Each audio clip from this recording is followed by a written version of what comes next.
मनापासून आभार.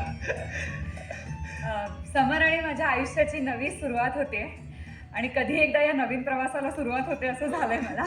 अगं असं सगळ्यांसमोर प्रेम व्यक्त केलेलं त्याला अजिबात आवडत नाही, पण मला भयंकर आवडतं. खरं तर मी राधाला म्हटलं होतं, चल तुला पळवून घेऊन जातो, डायरेक्ट लग्न करू आणि येऊ, सगळे खलास होतील. पण राधाचं म्हणणं पडलं की शेअर केला नाही तर तो आनंद कसला. म्हणून आज तुम्ही सगळे इथे उपस्थित आहात, त्यामुळे ती खुश आहे आणि म्हणून मीही. आमच्या या प्रेमाला सुरुवात कशी झाली माहितीये? एकदा मला समोरची खूप आठवण येत होती आणि मी एक गाणं रेकॉर्ड करून त्याला मोबाईलवर पाठवलं तेव्हा मला पहिल्यांदा कळलं की राधाला इतकं छान गाता येतं. आमच्या प्रेमाची सुरुवात ज्या गाण्याने झाली ते गाणं आता आम्ही तुमच्या समोर सादर करतो.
राधा,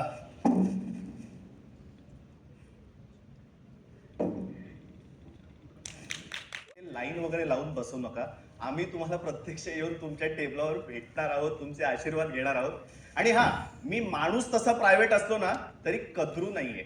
त्यामुळे इथे उत्तम जेवणाची सोय झालेली आहे, त्या भरपूर खा आणि मगच घरी जा. राधा, हॅपी? खूप हॅपी. आता फक्त ना हा एवढा सगळा तामझाम ना आपल्या लग्नात नको. काय रे समर, आईची खूप इच्छा आहे रे आपल्या लग्नात ते संगीत वगैरे असावं. संगीत हाच माझ्यासाठी मोठा प्रॉब्लेम आहे. हा बघ तुझा तो मामा, त्याला मामी बरोबर तू 16 बरस आणि मी 17 बरस नाचायचं आहे. भले भले लोक स्टेजवर येऊन फक्त भले भले करतात यार. एक तर मराठी मिडल क्लास माणसांना नाचताना शरीराचं काय करायचं असतं त्याचा सेन्स जरा कमीच असतो. त्यात हे लग्नात संगीत वगैरे रॉंग आहे यार. आहेच मग. मग आपणच आपल्या लग्नात का म्हणून ऑकवर्ड व्हायचं? का करायचं आपण ते सगळं? नातेवाईकांसाठी. पण लग्न आपलं आहे ना. आपलं लग्न आपलं आहे ना. पण सोहळा नातेवाईकांसाठी असतो ना, करावा लागेल. हे सिनियर नातेवाईक जितकी जास्त लग्न बघतात ना तितकी त्यांना आणखीन बघायची असतात. आज्यांना विशेष अश्लील असतात. हे काही काय? हो, तू त्यांना कधी विचारताना ऐकलं नाहीयेस का? काय मग कसा झाला ग हनीमून? कोणीतरी ना खरंच सांगणारं भेटलं पाहिजे. पलंग तोड झाला आजी, अजून मान हळू. हळू. तुला आवडतं ना मी याचे जोक्स केलेलं. बरं चला सगळे थांबले. समज, आपण आमंत्रण करायला कधी जायचं? त्यात काय जायचं? मी माझ्या मित्रांना व्हॉट्सअप पाठवलेच सुद्धा. अरे, आपण म्हटलं होतं ना एकत्र जाऊया म्हणून. आपण नाही, तू म्हणाली होतीस. मग जोडीने अशी पहिली ऍक्टिव्हिटी झाली असती ना आपली. मित्र माझे जोडीने कशाला जायला पाहिजे? आता तुझे मित्र माझे पण ना. कशाला? तुला तुझे मित्र मैत्रिणी नाही आहेत का? आहेत. ते खूप एक्साइटेड आहे तुझ्याशी ओळख करून घ्यायला. तुला माहितीये त्यांनी तुझ्यासाठी वेलकम पार्टी पण प्लॅन केली. राधा राधा राधा राधा राधा, तुला तुझी आणि मला माझी माणसं असू तिथं काही. आता तुझं आणि माझं ते दिवस गेले, आता सगळं आपलं असणार. मुळीच नाही, मुळीच सगळं आपलं नसणार आहे. असं अचानक एक दिवस उठून कोणी एक युनिट नाही होत. तू तूच असणार आहेस आणि मीच असणार आहे आणि मध्ये मध्ये काही गोष्टी आपल्या असतील.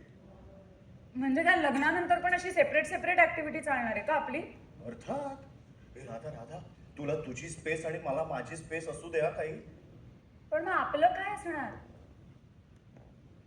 ते सुद्धा सापडेल हळूहळू. चला. कुठे गेली? हे काय चाल तुझ्या पावलावर पाऊल ठेवून चालते. मराठी सिनेसृष्टीतील आणखीन अशा अपडेट्स जाणून घेण्यासाठी सबस्क्राईब करा मराठी धमाल.